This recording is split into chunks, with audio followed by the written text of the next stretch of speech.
kept the timer going and whatnot. Anyways, coming back into it. 5, 4, 3. Sounds good, Doomy.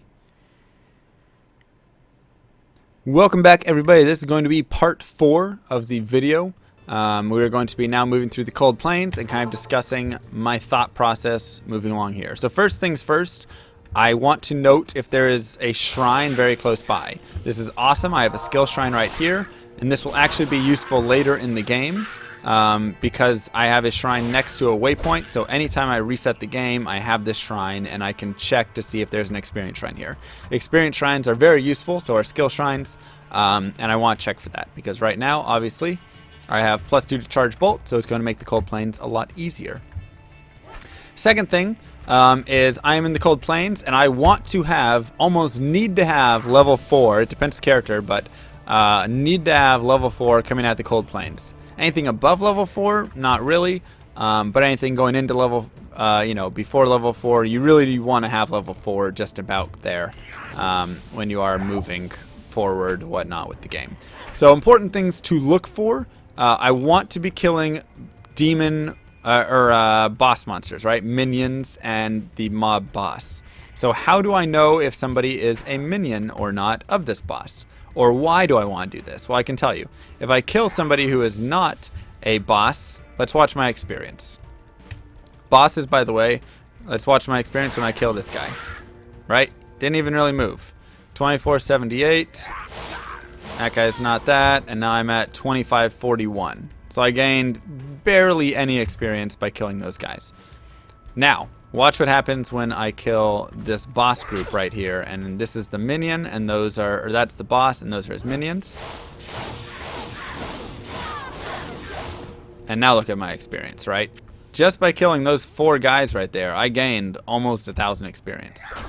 So it is a very important part of the game, an important part of just the game as a whole and your leveling experience, in that you want to kill boss monsters and their minions because they have 500% of the experience of a regular monster, plus they are a couple levels higher, which means they give you more experience, of course.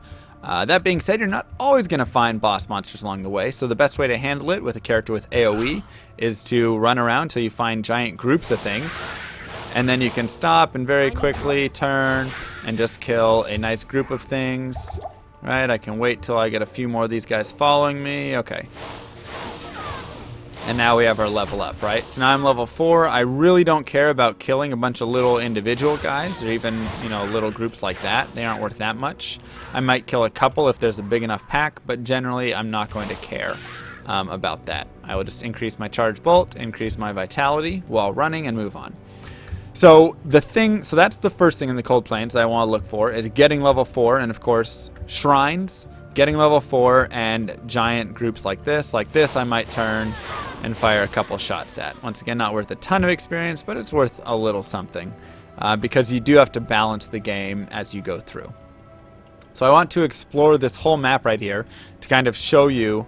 We are going to be way over on the time. Do not worry about that. I just have the timer kind of going. I want to explore this whole map, though, to show you how we're going to be looking at maps in the future, because this is going to be very important. So, let's go ahead and just explore it. And the first thing that you should start to note, right, is that the game is set up, or the maps are set up in a square shape. And notice that I'm always kind of checking shrines. That's just a habit. So if you ignore little cutouts like this, you'll see that the map is set out very much in a cutout right here. And I can tell you right now that is the Stony Field.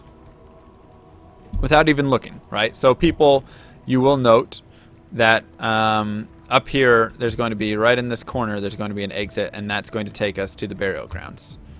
And I will go ahead and show you this as well, that is the burial grounds right there. Okay.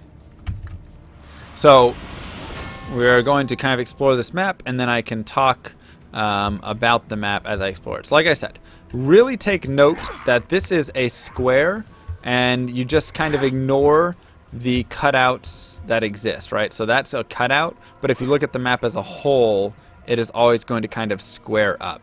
A lot of people don't really know this about maps, and it's very important to note because that's going to give you a lot of information about it.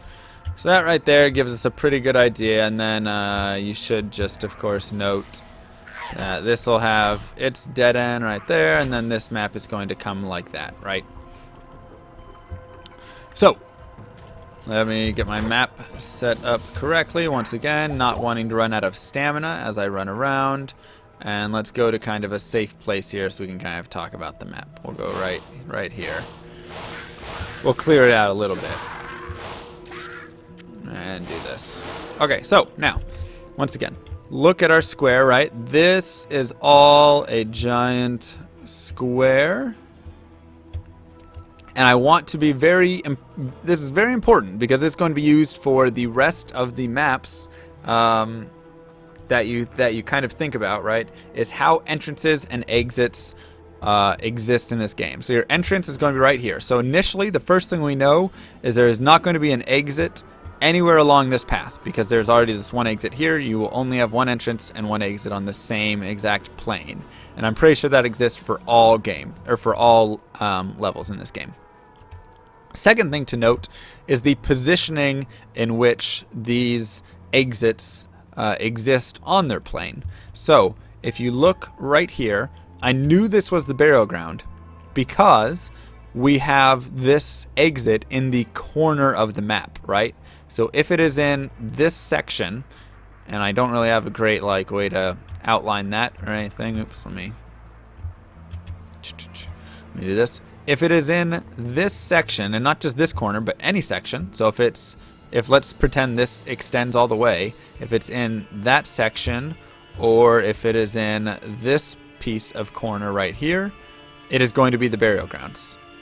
The stony field is going to exist within the centers of every plane. So if this right here was right here, that would be the stony field, and the burial ground would have to be somewhere else. So that is something that you want to kind of look for when you're in the cold plains. You want to look for what are the centers of every map. So this right here is in the center, right? It's not the exact center, but it's between about here and about here. And any time that exit is between here and here, we know that right there is going to be the stony field, which is how I knew that.